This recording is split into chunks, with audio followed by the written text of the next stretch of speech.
নমস্কার বন্ধুরা, আশা করি সবাই ভালো আছেন। আমি ভালো আছি, ভীষণ ভীষণ ভালো আছি। ধূমপান স্বাস্থ্যের পক্ষে ক্ষতিকর, জেনেও করলাম। আর মৃত্যু ভয় নেই। কখনো কখনো হয়তো অহংকারের কারণেই ভাবতাম এই পৃথিবীটা আর হয়তো সুন্দর হবে না, কিন্তু মৃত্যুর আগে আদিত্য কুমারকে দেখে, বিহারের আদিত্য কুমারকে দেখে বড় আশা জাগে।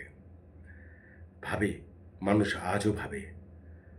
ছোট্ট বাচ্চাটা যে প্রশ্নগুলো, নীরেন্দ্রনাথ চক্রবর্তীর যে উলঙ্গ রাজার শিশুটি, তাকে যেন খুঁজে পেলাম, যে হারিয়ে গিয়েছিল। আসলে আমাদের মধ্যে শিশুটি আছে।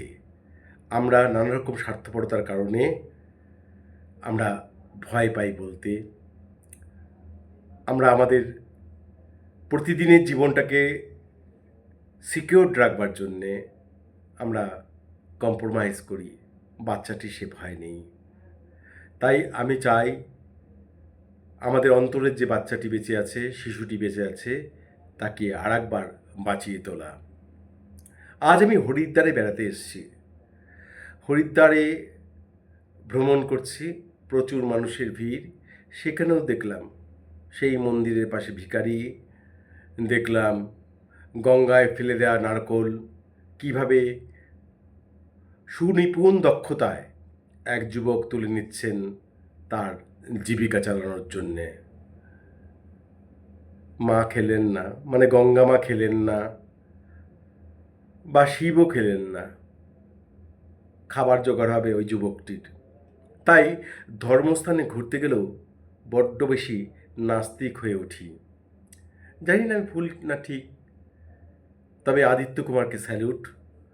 আমার বাংলার ঘরে ঘরে, আমার ভারতবর্ষের ঘরে ঘরে ঘরে এই আদিত্য কুমার জন্ম নিক এবং বেঁচে উঠুক আমাদের অন্তরে। ওর পাশে থাকুন। কি ভীষণ প্রশ্ন করেছে। আর দিমাগি নকশাল কি এই আদিত্য, এই বাচ্চা ছেলেটাও কি দিমাগি নকশাল?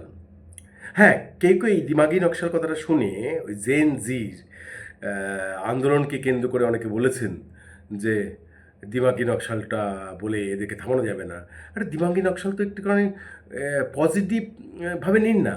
নকশালরা কোনো দিন, সত্যিকারে যারা নকশাল, যারা সত্যিকারে মানুষের স্বাধীনতা চেয়েছিল, যারা বলশেবিক, তারা তো ভোটের পথে যায়নি। এই বলশেবিকদের দলই তো আজকের যুগের আমাদের ভারতবর্ষের ক্ষেত্রে নকশালরা। সেই নকশালরা যদি দিমাগি নকশাল তো হবেই। চিরকালই নকশালরা দিমাগি ছিলেন। খুব ভুল কথা। তারা অস্ত্র হাতে নিয়ে দুটো পুলিশ মেরেছেন না, এটাই সত্যি নয়। এর ভিতরে একটা আদর্শ রয়েছে, দর্শন রয়েছে। তাই নকশালরা কোনোদিনই দিমাগ ছাড়া ছিলেন না, তারা চিরকালই দিমাগি। তাই দিমাগি নকশাল আদিত্য কুমারকে স্যালুট জানিয়ে আজকের ভিডিও শেষ করছি। ধন্যবাদ।